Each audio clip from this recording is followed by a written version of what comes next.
it seems like I can see from the body language, Magnus is not like too unhappy. He feels like he's gonna make the draw. Of course, total concentration on his face, but he does not look like a defeated man. And now a check. Ooh, you can't.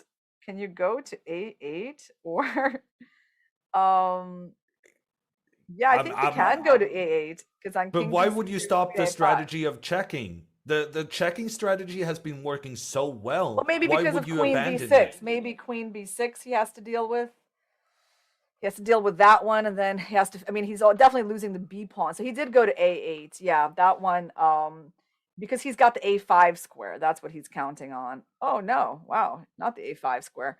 He's decided to go to H8. Okay, that's like a little bit surprising. Yeah, I mean, it's like I said, it's always really scary when you have to stop giving checks to your opponent and give him a chance to give you checks. Yeah. And now I think the king, if it steps one forward, then that king is pretty safe. And then you can try to get your queen involved. Instead, no, he's trying the queen checks. The tables have turned. It's been Magnus giving checks on White's king for a very, Yeah. very long time. Now it's White's turn to have all the fun.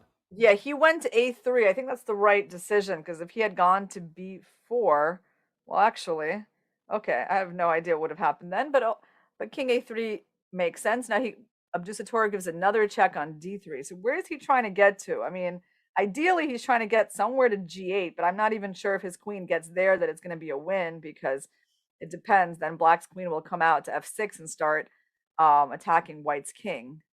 And this is a very interesting decision by Magnus. Magnus is putting his king on a square where Abdusattorov, he can get his queen up, give a check on the king. The king will have to move again, and then he can get his queen to that important G8 square. And that's a very important square because it's the only way for White to kind of force Black's queen away so that you can push your pawn further forward. However, you need to do it in a moment where you can still keep your own king protected against the checks from the White queen. So instead, he's trying to involve his king, and Magnus now is going to give up another pawn. Wow, look at this. For the second time, Magnus is giving up pawns in order to just get rid of them.